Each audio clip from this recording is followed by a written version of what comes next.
yang mengatakan Ya, Ismail itu adalah anaknya Abraham. Dengar dulu baik-baik. Jadi dia tetap bapa dari anak itu, tetapi anak itu menjadi keturunan dari ibu itu, sama seperti Ismail dan juga Ishak yang menjadi keturunan Abraham.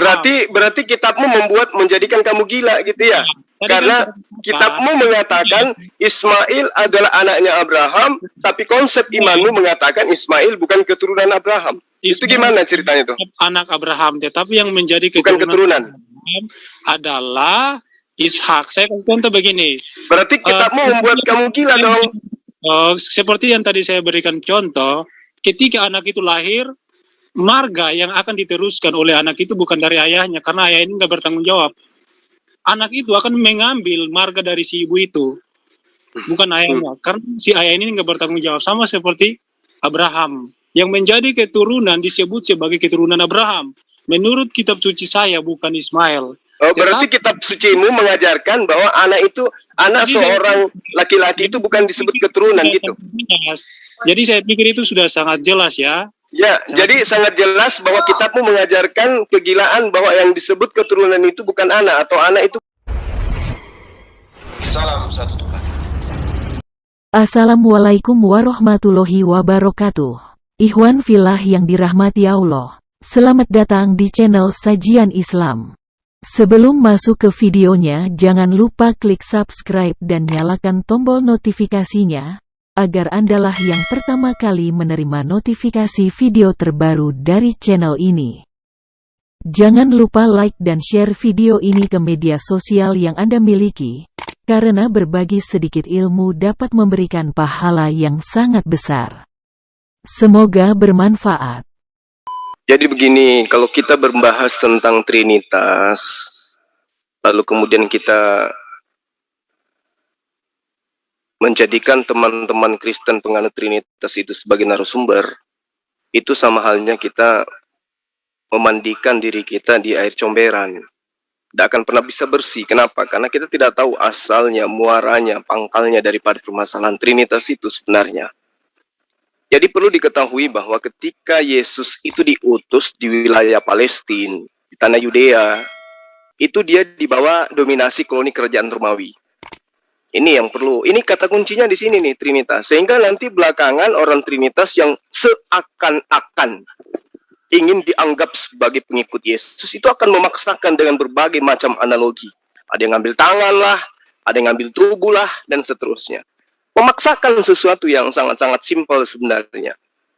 Ya, ajaran Kristen itu adalah ajaran penguasa yang menguasai tanah Palestina kala itu. Jadi berbeda dengan ajaran Yesus.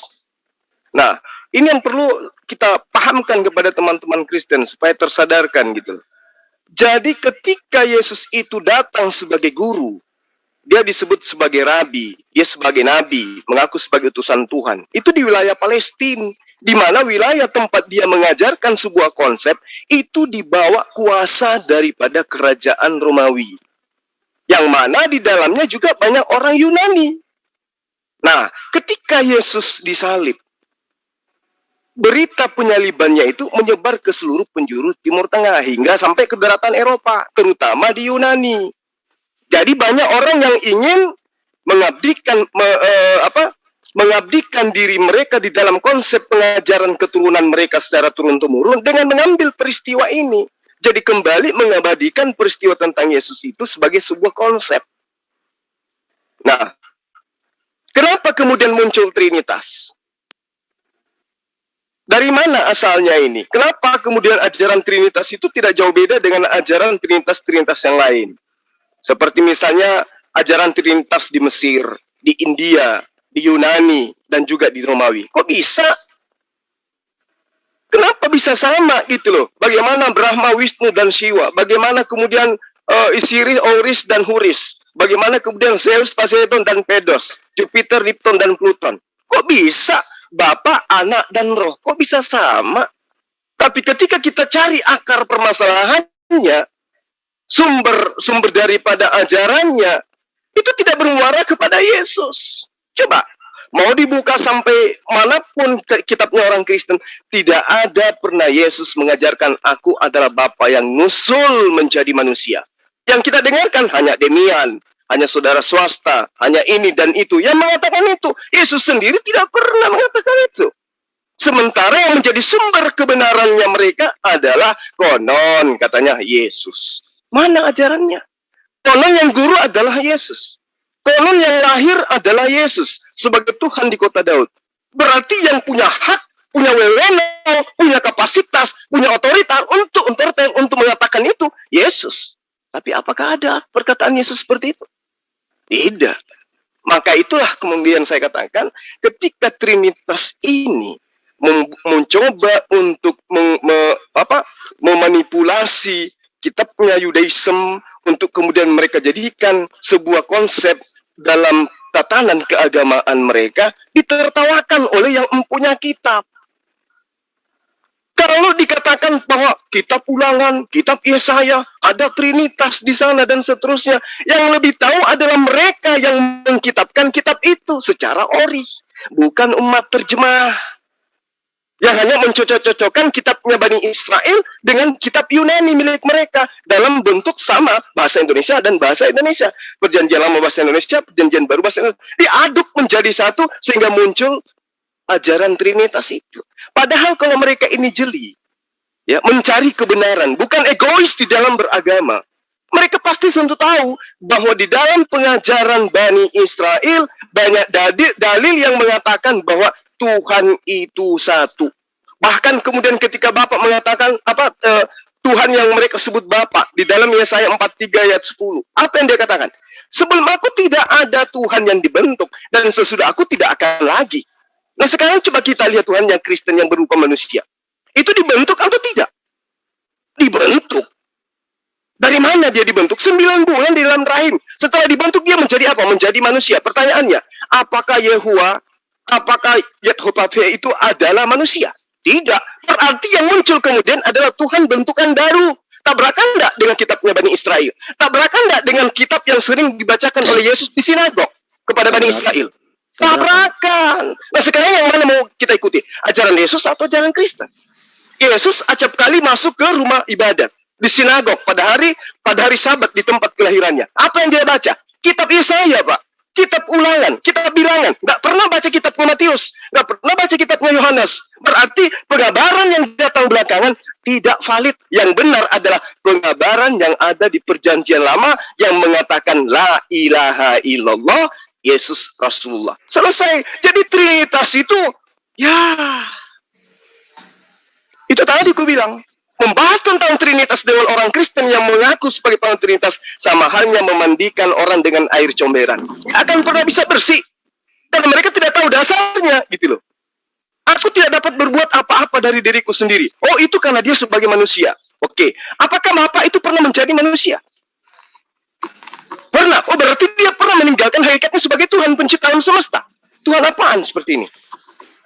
Oh, dia pernah mati. Bapak Yesus itu pernah mati. Apakah Bapak pernah mati? Oh tidak, itu sebagai manusia. Berarti Bapak pencipta alam semesta pernah menjadi manusia. Berarti hakikatnya sebagai Tuhan hilang. Oh tidak, bos. Tuhan kami itu 3 pribadi, 1 hakikat. Oke, pertanyaannya muncul kemudian. Yesus hakikatnya apa? Yesus hakikatnya Tuhan. Mana buktinya? Dari sisi mananya Yesus itu dianggap sebagai Tuhan? Oh, dia diberi kuasa di bumi dan di surga. Coba tunjukkan mana kuasa Yesus ketika dia menjadi manusia di bumi. Kuasa apa yang Yesus punya? Ada. Oh, dia menghidupkan Lazarus. Oh, tunggu dulu. Yesus mengatakan dalam Yohanes 17 ayat 7. Apa yang dikatakan? Mereka semua sekarang tahu bahwa apa yang ada pada diriku semua berasal daripadamu yang telah mengutus aku. Jadi Yesus membangkitkan orang mati, membuat orang buta melihat, orang lumpuh berjalan. Ternyata kesemuanya itu adalah pemberian Tuhan yang telah mengutus dia. Jadi sisi ketuhanannya mana? Hakikat ketuhanannya mana? Tidak ada. Bahkan sampai ke surga pun menurut Lukas hanya duduk di samping sebelah kanannya Tuhan. Jadi yang mana nih ceritanya? Jadi hakikat ketuhanan Yesus itu tidak ada sama sekali. Ada yang mengatakan, Yesus 100% Tuhan, 100% manusia. Jangan 100% Tuhan deh. Tunjukkan 0,1% sisi ketuhanan Yesus itu yang mana? Oh, pada saat dia mengatakan aku dan Bapa adalah satu. Satu apa? Satu nusa, satu bangsa, satu wujud, satu hakikat, satu kuasa, atau apa nih? Kalau satu hakikat, Yesus hakikatnya manusia. Bapa hakikatnya Allah, hakikatnya adalah pencipta. Kalau satu wujud, wujud Yesus, wujud manusia. Allah yang mengutus dia katanya berwujud roh. Jadi dari sisi apanya? Tidak lain dan tidak bukan adalah kata Yesus, aku datang bukan atas kehendakku sendiri. Siapa yang menerima aku, dia menerima Bapa. Siapa yang mendengarkan perkataanku, sama dia mendengarkan perkataan Bapa. Karena Bapa yang telah mengutus aku. Tidak bisa dilihat, suaranya pun tidak bisa kau dengarkan. Ketika ada yang bertanya, Yesus tunjukkan Bapa itu kepadaku. Apa kata Yesus? Sudah sekian lama kau sama-sama dengan saya. Sudah sering kau lihat saya tertidur, saya ketakutan, saya was-was, saya lari dari kejaran tentara Romawi, saya lapar. Kau masih bertanya? Padahal saya sudah tanya samamu, Tuhan yang mengutus aku itu tidak bisa dilihat, suaranya tidak bisa didengarkan. Tidak ada yang bisa, ya, tidak ada yang melihat Bapa bisa hidup. Bapa itu bukan manusia dan bukan anak manusia. Kamu masih nanya, Bapa itu yang mana? Sudah lama kau sama-sama saya masih juga nanya itu. Maka Yesus mengatakan, siapa yang melihat aku sama melihat Bapa. Artinya, ini aku utusan Bapa. Aku tidak mengatakan sesuatu atas kehendakku. Aku tidak melakukan suatu pekerjaan atas kehendakku. Semua yang aku lakukan atas perintah Dia yang telah mengutus aku. Kau percaya padaku sama kau percaya Dia. Kau ikuti aku sama kau ikuti Dia. Karena aku adalah utusannya. Makanya ending dari pengajaran Yesus itu adalah ketika ditanyai oleh orang Farisi, Guru, apa yang kami harus lakukan untuk memperoleh hidup yang kekal? Apa kata Yesus?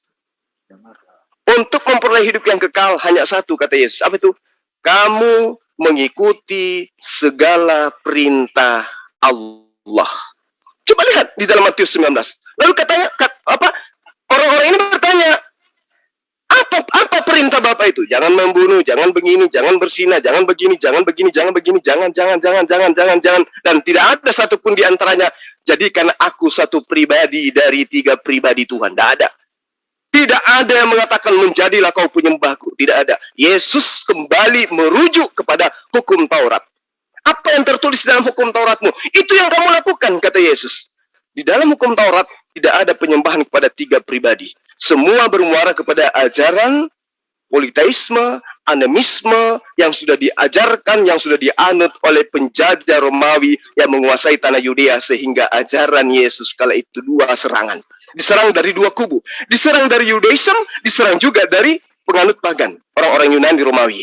Sehingga ajaran Yesus itu punah. Yang muncul kemudian sekarang ini adalah ajaran paganisme yang berbungkus nama Yesus, berbungkus nama Alkitab, berbungkus nama Allah, berbungkus nama Rasul, dan seterusnya. Tapi isinya mengajarkan manusia, meninggalkan kodratnya sebagai manusia, menyembah kepada sesama manusia yang tidak bisa berbuat apa-apa dari dirinya, bernama Yesus. Begitu. Terima kasih Mas Juma. Ini ternyata Demian dengan Joker kabur melarikan diri. Duh, ini mana ini? Apa Banjo? Saya tanya Banjo Madu. Kalau begitu gini, kita tarik mereka kembali. Untuk teman-teman dari Kristen ya, yang mau berdiskusi di sini, silakan masuk. Akan saya pilih, silakan naik ke Zoom kita. Di situ nanti pilih break room, pilih di ruang diskusi. Kami tunggu kalian di sana. Kristen itu mengadopsi Trinitas dari mana? Kalau Yesus nggak ngajarin itu gitu. Nah, ya silakan Bang. Jadi seperti yang saya ungkap tadi ya di awal ya, bahwa Trinitas itu bukan ajaran yang dianut oleh Yudaism. Ini kita semua pada tahu. Yudaism dengan kitabnya yang ori menyembah kepada satu pencipta yang namanya Allah. Dan itu tidak pernah berubah menjadi 3 pribadi, apalagi inkarnasi menjadi manusia. Sebenarnya, kenapa Kristen itu tidak diterima di Yerusalem? Dalam arti kata tanah Palestina, tempat kelahiran Yesus, tidak menjadi sebuah wilayah yang menjadi basis utama daripada Kristen. Karena di sana itu mengakar sangat tajam dari sejak Abraham sampai kepada hari ini tentang konsep satu Tuhan. Dan tidak ada poin sedikit pun di dalam pengajaran mereka Tuhan bisa menjelma menjadi makhluk. Tuhan bisa berubah menjadi bukan Tuhan. Itu tidak ada. mau seperti apapun. Sehingga apa yang kemudian saya katakan tadi, pada saat Yesus datang ke muka bumi, tanah Yerusalem, dia datang untuk merangkul semua Bani Israel. Jadi hanya Bani Israel, ketika Yesus mengatakan engkau, di mana engkau di sini adalah manusia, maka yang dimaksud di sini adalah Bani Israel. Nah, ada itu non-Israel. Mereka semua sekarang tahu, mereka siapa? Bani Israel. Makanya teman-teman Kristen itu mengkitabkan kitab terjemah. Kenapa? Karena dari terjemahan itu bergeser nilai-nilai itu. Poin-poin itu bergeser. Yang tadinya adalah Yahuwah berubah menjadi Bapa. Yang tadinya adalah Eloah berubah menjadi Tuhan. Ketika Yesus itu mengajarkan kepada Bani Israel bahwa Tuhan yang benar itu adalah Eloh, ada Yotehipave, itu terjemahan berubah sehingga berujuk kepada apa? Bapa. Kalau berbicara mengenai Bapa, berarti lari kepada pengajaran pagan. Karena Yunani, Romawi, India, itu semua mengatakan bahwa ada dewa yang lebih besar. Dan itu adalah Bapa. Dewa itulah yang mereka kemudian katakan sebagai sumber daripada datangnya Yesus. Ada Zeus, ya, ada Vater, kemudian apa lagi? Ada Orisis dan seterusnya. Ini semua adalah konsep asal daripada ajaran Kristen itu tadi. Makanya saya katakan dari awal, kita akan bingung ketika mengikuti penjelasan orang-orang Kristen Trinitas. Kenapa? Karena yang dia ajarkan itu adalah ajaran yang tidak pernah diajarkan oleh Yesus. Ketika Yesus mengajarkan satu Tuhan, layaknya Musa mengajarkan satu Tuhan, layaknya Abraham mengajarkan itu, Daud, Salomo mengajarkan itu. Ya, pada saat Yesus mengajarkan, itu ditekan oleh dua tekanan. Tekanan dari dalam, tekanan dari luar. Tekanan dari dalam, Yesus tidak diterima sebagai utusan Tuhan. Yesus tidak diterima sebagai utusan Elohim bagi orang-orangnya sendiri. Nah, ketika selain dari luar, Yesus dikuasai oleh sebuah kekaisaran, yang mana kekaisaran ini menganut konsep ajaran pagan, yaitu kekaisaran Romawi. Jadi Yesus ini ruang geraknya sangat sempit. Mau ke Yerusalem, orang-orang keturunan Bani Israel ditolak. Dia mau mengajarkan tentang tauhid kepada non-Yahudi, bukan kepada mereka ditujukan. Kedatangannya bukan untuk mereka. Jadi memang Yesus ini tersiksa dia. Maka tidak cocok didudukkan sama seperti Musa. Karena dia tidak memiliki kemenangan apa-apa.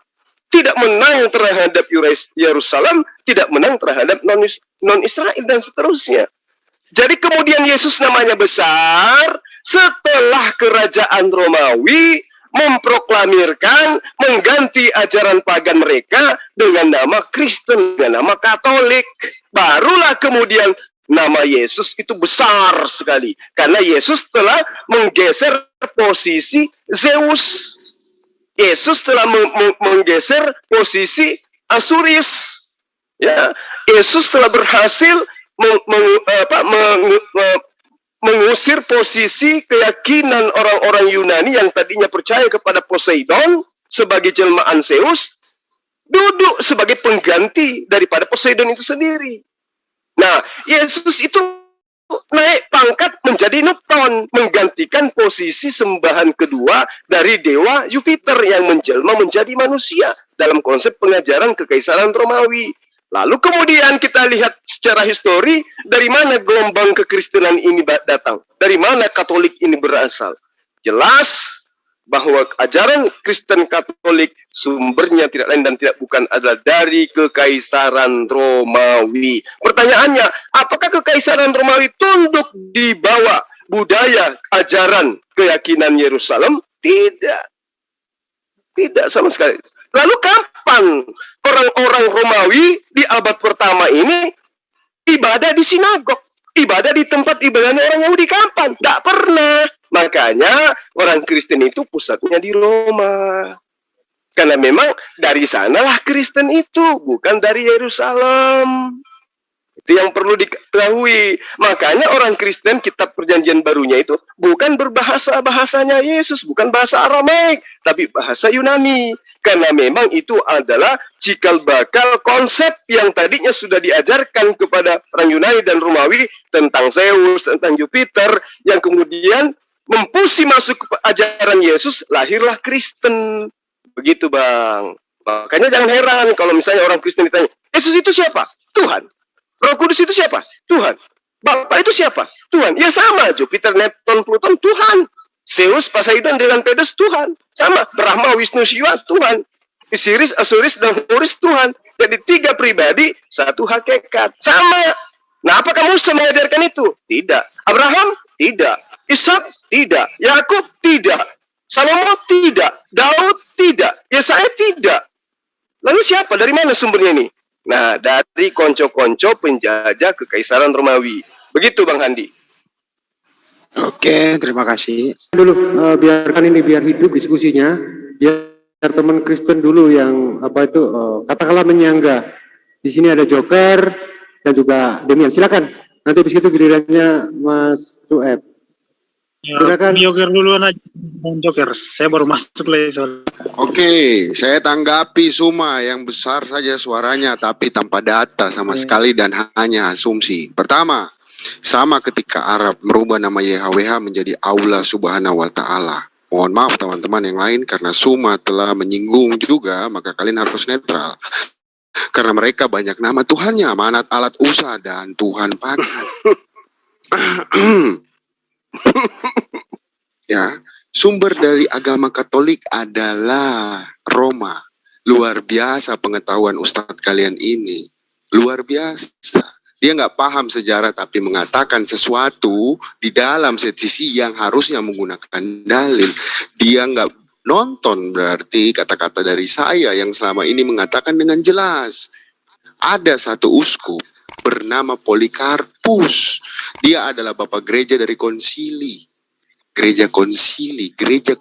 Konsili, doa konsili adalah aku percaya kepada Allah yang Maha Kuasa, pencipta langit dan bumi, dan akan Yesus Kristus putranya yang tunggal Tuhan kita, yang dikandung oleh Roh Kudus, dilahirkan oleh perawan Maria, yang menderita sengsara dalam pemerintahan Pontius Pilatus, disalibkan, wafat, dan dimakamkan. Itulah awal mula Katolik. Data dari mana Anda? Anda ustadz, seorang guru, harus memberi edukasi yang benar. Tapi ternyata data dari Anda dari mana? Semua asumsi kosong. Lalu kapan orang Yahudi itu berdoa ke arah Ka'bah? Sama seperti kamu katakan. Kapan orang Kristen itu, orang Yahudi itu berdoanya ke gereja?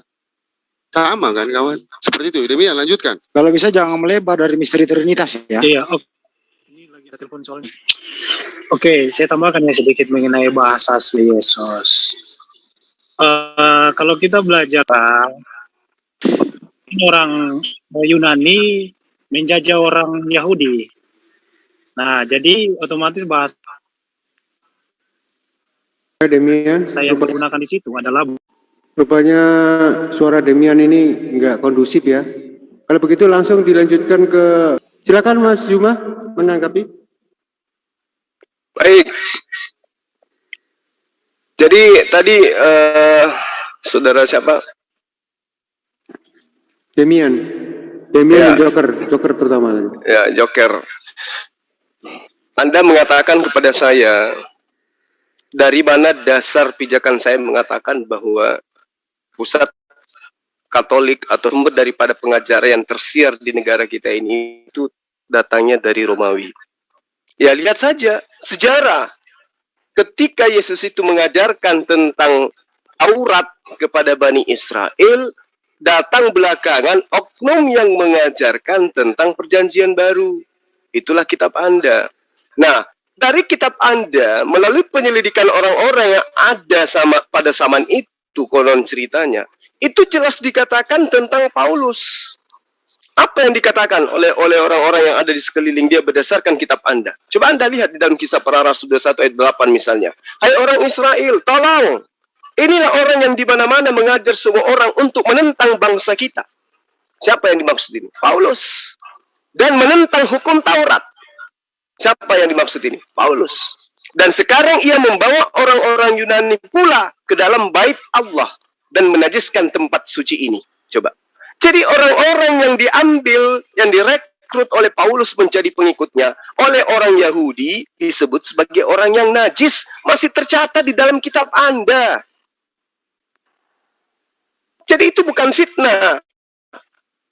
Ada di dalam kitab Anda, orang-orang yang menjadi pengikut Paulus itu dianggap orang yang najis. Yang ikut sama Paulus pada awal mula aja najis, bagaimana dengan Anda gitu. Kisah Para Rasul 23 ayat 12. Dan setelah hari siang orang-orang Yahudi mengadakan komplotan dan bersumpah dengan mengutuk diri bahwa mereka tidak akan makan atau minum sebelum mereka membunuh Paulus. Ada apa? Kenapa mereka ini mau dibunuh? Apakah juga ingin dijadikan sebagai penebus dosa? Tidak, karena Paulus mengajarkan sesuatu yang bertentangan dengan apa yang ada di dalam kitabnya Bani Israel. Ya, kemudian di dalam Kisah Para Rasul 24 ayat 5, setelah nyata kepada kami bahwa orang ini, maksudnya adalah Paulus, dia adalah penyakit sampar, seorang yang menimbulkan kekacauan di antara semua orang Yahudi di seluruh dunia yang beradab, dan bahwa dia, si Paulus ini adalah seorang tokoh dari sekte orang Kristen. Kisah Para Rasul 24 ayat 5. Jadi ini sudah sangat jelas bahwa dari awal Kristen itu di bawah tangan Paulus sudah dikecam oleh orang-orang penganut kitab Taurat. Lalu kemudian apa yang diajarkan oleh Paulus itu diterima oleh Kekaisaran Romawi. Orang-orang Eropa menjadikan apa yang diterima dari nenek moyang mereka itu berkesesuaian dengan apa yang diajarkan oleh Paulus. Sehingga untuk supaya ajaran Paulus itu laris manis di kalangan non-Yahudi, babi yang menjadi makanan kegemaran orang-orang Eropa kala itu, ya, kemudian mereka yang sudah dewasa bahkan sudah mau mati yang tidak bersunat, kala itu dibiarkan tidak bersunat. Untuk mencari simpati kemudian Paulus melarang orang bersunat. Sehingga ajarannya diterima dengan mudah di Eropa di bawah Kekaisaran Romawi. Nah, apakah kemudian ajaran Paulus itu diterima di Yerusalem? Membiarkan orang-orang Yerusalem tidak bersunat? Tidak. Karena kenapa? Itu sudah perjanjian kekal, Abraham dan keturunannya harus disunat. Jadi dari situ aja sudah bertentangan gitu. Orang-orang yang tidak bersunat diberikan sebuah ajaran bahwa boleh mereka tidak bersunat. Karena kalau mereka bersunat, justru Yesus Kristus yang menjadi tokoh baru pengganti dewa mereka tidak akan berguna bagi mereka kalau mereka ikut sunat. Mereka senang. Maka diterimalah ajarannya Paulus itu. Maka diterimalah apa yang disebut Kristen di Antioquia itu. Makanya nama kalian sekarang ini Kristen. Jadi itu dalil, itu data. Lalu kemudian di dalam Kisah Para Rasul 9 ayat 22. Akan tetapi Paulus semakin besar pengaruhnya. Dia membingungkan orang-orang Yahudi yang tinggal di Damsyik. Karena dia membuktikan bahwa Yesus itu adalah Mesias. Nah, sekarang pertanyaannya, kalau orang Kristen kegirangan bahwa Yesus itu ternyata Mesias menurut Paulus, memang orang Yahudi Mesias itu apa? Itu dulu. Jadi berbeda konsep Mesias bagi orang Yahudi, berbeda konsep Mesias atau Kristus bagi orang Kristen. Karena kenapa? Yahudi pegangannya adalah Taurat, Kristen pegangannya adalah konsep politeisme, banyak Tuhan, banyak dewa. Itu yang diajarkan. Maka sampai hari ini ada Trinitas. Ada Tuhan Bapa, Tuhan Anak, ada Tuhan Roh, dan seterusnya. Jadi tidak ada itu. Coba Anda lihat, dari mana sisi tulang daripada Kristen ini dengan Yahudi, di mana nyambungnya coba?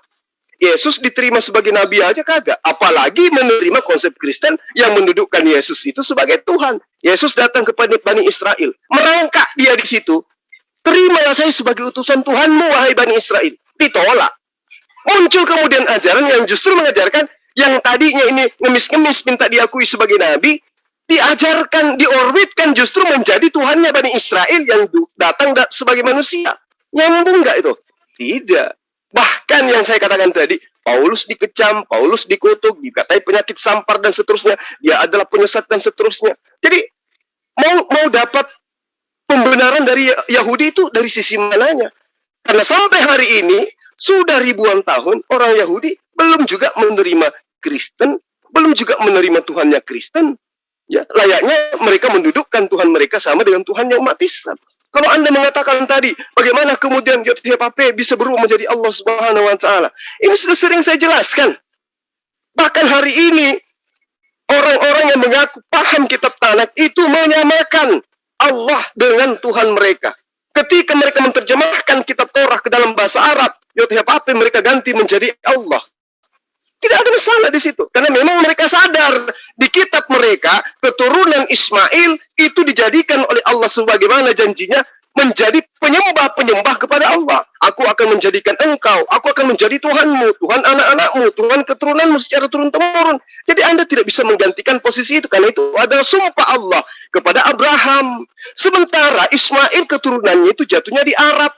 Jadi orang-orang Arab itu tetap aja menyembah kepada Tuhannya Abraham. Karena itu Tuhan Abraham yang berjanji, aku akan menjadi Tuhanmu, wahai Abraham.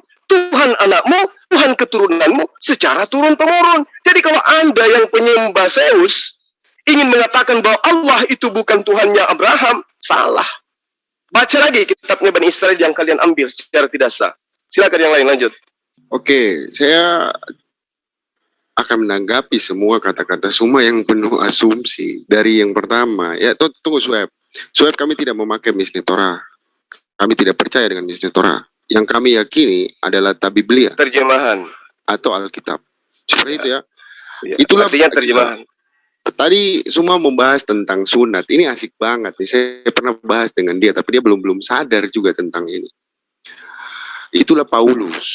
Ya, Santo Paulus itu menyatakan, kau tidak perlu sunat jika kau ingin punya Tuhan. Pandangan orang Yahudi, orang yang tidak sunat, yang bukan bapak ibunya dari Yahudi, mereka bukan Yahudi. Dari mana Tuhanmu sama? Gitu loh. Siapa Yahudi bagi di mata kami? Mereka adalah diwakili oleh agama Yahudi ya. Saya bukan bilang bangsa Yahudi. Agama Yahudi. Mereka siapa? Baca. Tuhan Yesus sudah mengatakan dengan jelas. Celakalah kalian ahli Taurat dan orang Farisi, bicara surga tidak tahu surga. Dan saya minta satu dalil yang kau sebutkan tadi, Yesus mengemis di depan orang Yahudi untuk diakui menjadi nabi. Ini kan semua karena terlalu cepatnya kau bicara, terlalu besarnya kau bicara, maka seperti ini seakan-akan benar. Padahal sebenarnya banyak kesalahan. Lalu, orang Yahudi mana yang mengakui Allah Subhanahu wa Ta'ala? Itu bukan pengakuan. Kau mengambil tafsiran dari Razak atau Sadia Gaon yang hidup dan besar di bangsa atau negara Arab. Bahasa ibunya memaksa dia menyebut nama Tuhanmu, tapi tidak pernah Sadia Gaon itu atau Razak itu menyatakan Tuhannya sama dengan Tuhanmu. Bahkan di dalam mungkin teman kita siapa Sueb bisa membuka Harambam ya 10 ayat 11. Bagaimana mereka menjelaskan dengan jelas, Rambam menjelaskan dengan jelas siapa Muhammad. Lalu Tuhanmu sama. Mereka menolak nabimu dengan nyata di dalam Harambam itu. Surat Harambam untuk orang Yaman, lalu kau menyatakan Tuhanmu sama. Di dalam Mazmur 83 ayat 1 sampai 9 baca, Daud meminta tolong kepada YHWH, ya. Tuhan, jangan diam terhadap keturunan Ismail dan Hagar. Mereka ini adalah orang jahat. Itu baru dalil semua. Silakan Demian. Iya, begini sebenarnya sangat lucu gitu ya asumsi yang disampaikan oleh Suma. Misalkan tentang tadi mengenai sunat. Saya pikir Paulus tidak mengubah tentang sunat. Ajaran perjanjian baru itu sudah sangat lengkap dan itu sudah sangat jelas. Kalau kalian baca pakai hati, memahami baik-baik tentang ajaran Kristen, saya yakin pasti percaya kepada Yesus. Saya kasih contoh begini tentang hukum sunat. Sebelum Rasul Paulus mengatakan tentang sunat hati itu sudah ada di dalam hukum Taurat. Ulangan 10 ayat 16. Sebab itu sunatlah hatimu dan janganlah lagi kamu tegar tengkuk. Ada loh sunat hati dalam Taurat. Jadi Injil Perjanjian Baru itu hanya untuk meneguhkan hukum Perjanjian Lama, gitu. Bahkan kalau kita mau pelajari mengenai tentang hukum-hukum, tapi saya nggak mau membahas tentang yang lain. Kita fokus seperti apa yang dinarasikan oleh Suma. Islam, sunat ini perintah siapa? Kalau kita belajar dari Taurat, hanya keturunan dari Abraham lah yang akan sunat. Dan keturunan itu hanya Ishak. Bahkan kalau saya punya dalil ya, dan saya bisa berani mengatakan itu, Ismail tidak dianggap sebagai keturunan Abraham. Hanya Ishak, ingat baik-baik ya. Nah, jadi anak yang disunat pada hari ke-8 itulah yang menjadi anak perjanjian. Itulah kenapa orang Yahudi sunat pada hari yang ke-8. Jadi sunat itu sebagai tanda lahiriah harus pada hari ke-8 dan itu tertuju kepada siapa? Itu sangat jelas. Islam ini sunat ikut siapa coba? Atas perintah siapa? Ini nggak jelas. Nah, Yeremia 9 ayat 25, lihat waktunya akan datang, demikianlah firman Tuhan bahwa aku menghukum orang-orang yang telah bersunat kulit katanya. Ingat ya, siapakah mereka? Itu nggak perlu lagi lah saya sebut siapa mereka. Jadi Tuhan akan menghukum orang-orang yang sunat kulit katanya. Gitu. Ya, saya pikir itu ya. Terus mengenai apa lagi tuh? Ya itu cukup. Ya silakan lanjut, silakan. Udah selesai. Kamu lah Suma, kamu terguncang ya? Kok tiba-tiba langsung suruh orang, kamu aja. Terguncang di mananya? Ya silakan lanjut. Nah, saya ingin tanya samamu. Keturunan daripada Ismail itu bangsa apa? Iya, yang jelas Daud di situ meminta tolong kepada Yotewaweh, bukan kepada Elohim yang lain. Ya, jadi Allah ketika mengatakan kepada Abraham bahwa dia akan menjadi Tuhannya anak-anaknya itu batal.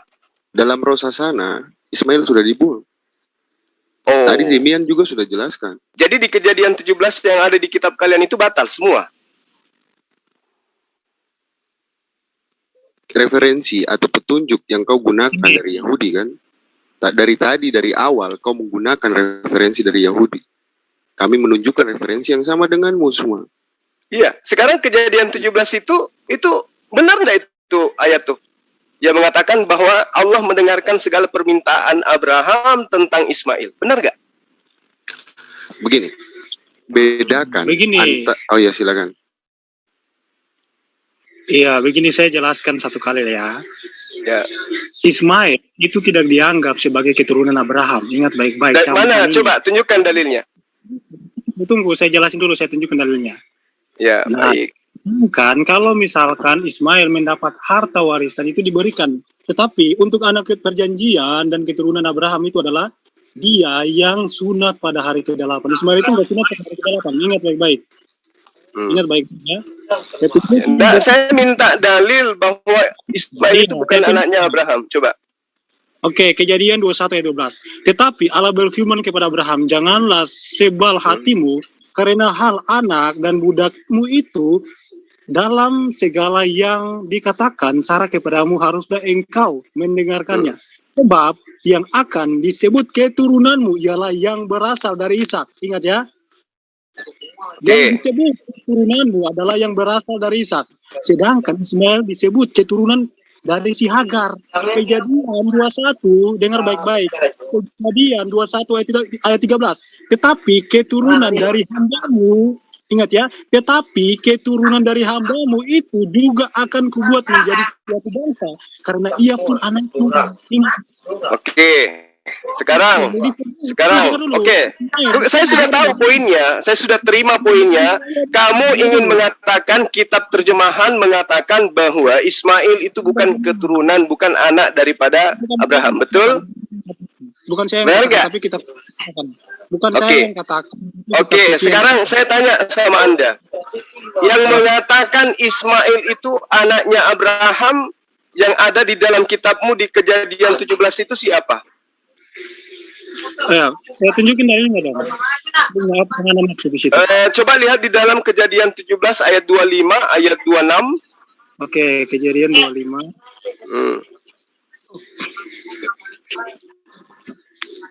Kejadian 25 ayat berapa? Kejadian 17 ayat 25. Oh, 17, 25. 25. Ini tentang harta kali. Ya. Oke. Di sini Eh, anaknya berumur 13 tahun ketika dikira Ismail disebut siapa di situ dia? anaknya Ismail disebut sebagai apa? iya anak Abraham kan. Nah, siapa yang katakan bahwa Ismail anaknya Abraham? Ya Tuhan. Nah, terus yang mengatakan tadi bahwa Ismail bukan keturunannya siapa? Saya Alkitab. Ini dalilnya sangat jelas loh. Jadi Ismail itu anaknya Abraham. Iya, anak Abraham. Saya kasih contoh begini biar ini saya kasih contoh begini loh. Misalkan ya contoh ada seorang wanita gini loh, biar ada seorang perempuan yang ketika dia nikah sama dia berhubungan dengan seorang laki-laki dan tanpa pernikahan. Nah, ketika perempuan itu hamil dan si perempuan ini meminta pertanggungjawaban, tetapi laki-laki ini dia tidak mau menikahi dan perempuan ini kawin dengan laki-laki lain lagi. Kira-kira anak itu akan disebut sebagai keturunan siapa? Laki-laki yang membuat dia hamil ataukah menjadi keturunan dari perempuan ini? Otomatis kan menjadi keturunan dari si perempuan ini ketika dia anak itu dilahirkan. Sama Tuhan seperti Tuhan sendiri yang mengatakan ya, Ismail itu adalah anaknya Abraham. Dengar dulu baik-baik. Jadi dia tetap bapa dari anak itu, tetapi anak itu menjadi keturunan dari ibu itu, sama seperti Ismail dan juga Ishak yang menjadi keturunan Abraham. Berarti kitabmu menjadikan kamu gila gitu ya?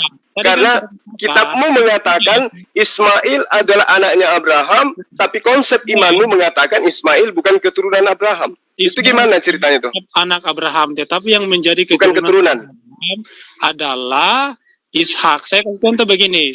Berarti kitabmu membuat kamu gila dong. Seperti yang tadi saya berikan contoh, ketika anak itu lahir, marga yang akan diteruskan oleh anak itu bukan dari ayahnya, karena ayah ini nggak bertanggung jawab.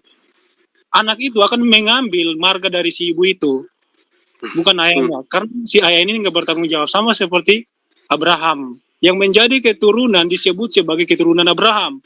Menurut kitab suci saya, bukan Ismail. Oh, berarti kitab sucimu mengajarkan bahwa anak seorang laki-laki itu bukan disebut keturunan gitu. Jadi saya pikir itu sudah sangat jelas ya. Ya, jadi sangat jelas bahwa kitabmu mengajarkan kegilaan bahwa yang disebut keturunan itu bukan anak, atau anak itu bukan keturunan gitu. Bukan gitu maksudku. Nah, tadi kamu katakan Abraham memiliki anak bernama Ismail, tapi Ismail itu bukan keturunannya, bukan gitu? Iya, kalau disebut anak. Nah, gimana ceritanya kau bisa menjelaskan anaknya Abraham bukan keturunan Abraham, itu gimana ceritanya? Itu berarti nenek moyang Israel udah punya Tuhan ya? Gini, saya pikir misalkan tentang ya, Tuhannya Israel itu kok aneh ya? Iya, gini, jangan dipotong dulu. Kitabmu yang aneh atau memang Tuhannya Israel yang mengingkari perkataannya sendiri bahwa Ismail itu adalah anaknya?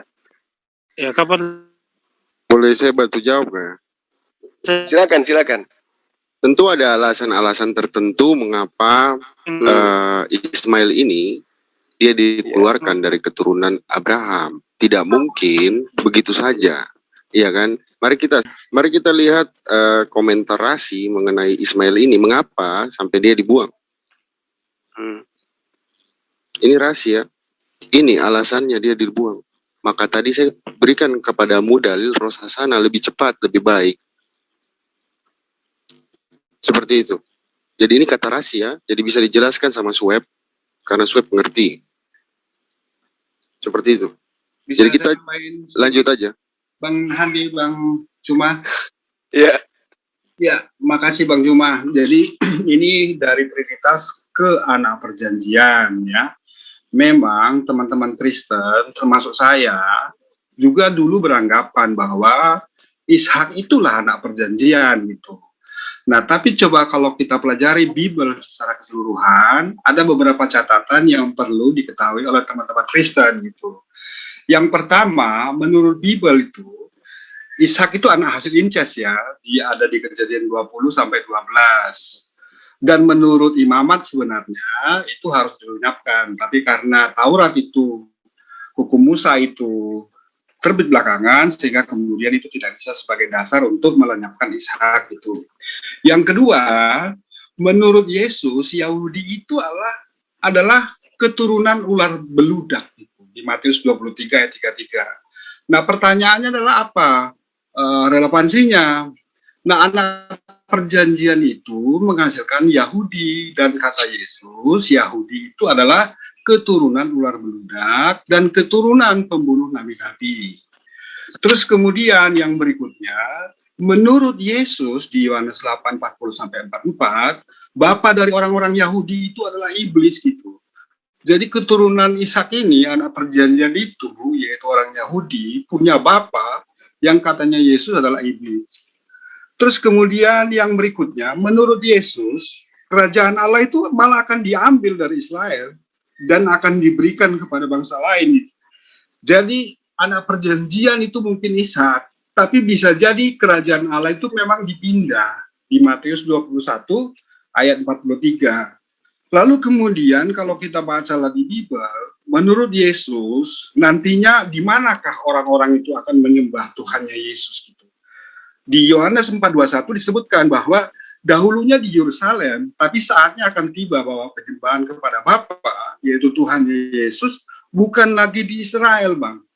Nah, lalu kemudian yang berikutnya, pertanyaannya adalah ke bangsa mana ini? Jadi ke bangsa mana kerajaan Allah ini akan dipindah? Kalau kita baca Ulangan 33 sampai Ulangan 33 ayat 2, disebutkan bahwa Tuhan datang dari Sinai, Musa, terbit kepada mereka dari Seir, yang itu diduga oleh Yesus, dan kemudian akan bersinar dari pegunungan Paran. Nah, Paran itu di mana? Nah, kalau kita baca di Kejadian 21 Kejadian 21 ayat 21, Ismail dan Hagar itu ada di Paran. Dan menurut Galatia 4:25, Paran itu di tanah Arab, di Gunung Sinai yang di tanah Arab. Sehingga kemudian pertanyaannya kembali, anak perjanjian itu siapa? Bolehlah dibilang Ishak dan beserta keturunannya. Tapi kerajaan Allah tetap akan dipindahkan. Sehingga kemudian kuncinya bukan masalah anak perjanjian atau tidak, tapi kemana kerajaan Allah akan dipindah. Gitu. Saya kira demikian, Bang. Makasih. Baik, jadi tadi ketika Anda mengatakan bahwa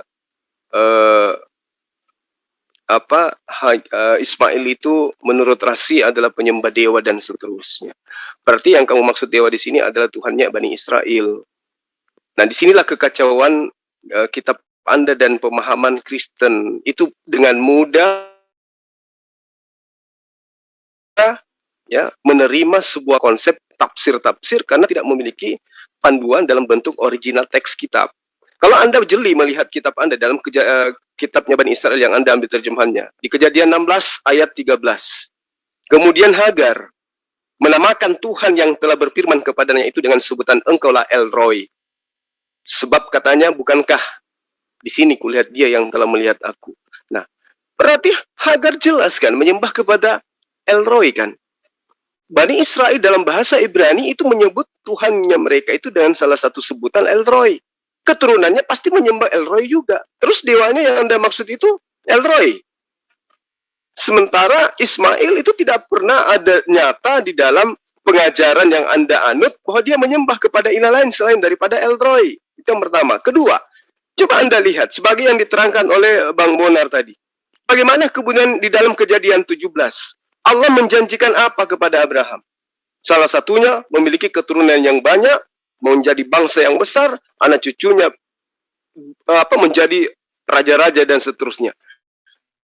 Dan ternyata yang membuktikan itu semua terjadi untuk Abraham adalah keturunannya dari Ismail. Yerusalem saat sekarang ini keturunan Ishak. Cuman ada di Yerusalem dan beberapa orang yang berpencar ke seluruh dunia. tapi bangsa Arab, keturunan Ismail, bangsa yang besar. Berarti janji Allah itu digenapi kepada Abraham melalui keturunannya dari sisi Ismail. Ya, dari pihakku inilah perjanjianku dengan engkau. Engkau akan menjadi bapak sejumlah besar bangsa. Bangsa apa saja yang dari keturunan Ishak? Israel cuma nebeng dari Yerusalem. Bangsa mana? Coba kalau bangsa dari Ismail. Bangsa-bangsa semuanya ada dari Timur Tengah itu dari keturunan Ismail. Berarti janji Allah kepada Abraham digenapi oleh Ismail.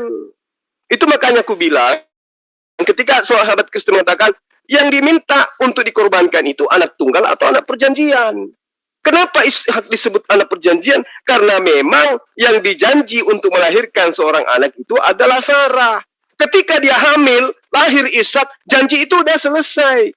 Janji Allah hanya membuat dia hamil. Untuk menjadi bangsa yang besar, itu janji Allah kepada Ismail. Ya. Ketika kemudian dia mengatakan tentang Ismail, aku telah mendengarkan permintaanmu, Ismail akan kuberkati, ku buat beranak cucu yang banyak, ia akan memperanakan 12 raja dan aku akan membuatnya menjadi bangsa yang besar. Nah, janji Allah kepada Abraham membuat keturunannya menjadi bangsa yang besar. Tidak ada janji Allah kepada Ishak seperti yang dijanjikan Abraham. Dan tidak ada Ishak menggenapi nubuatan-nubuatan yang nubuatannya menuju kepada Abraham. Bangsa yang besar, raja-raja, keturunannya banyak dan seterusnya. Itu semua digenapi oleh Ismail saja.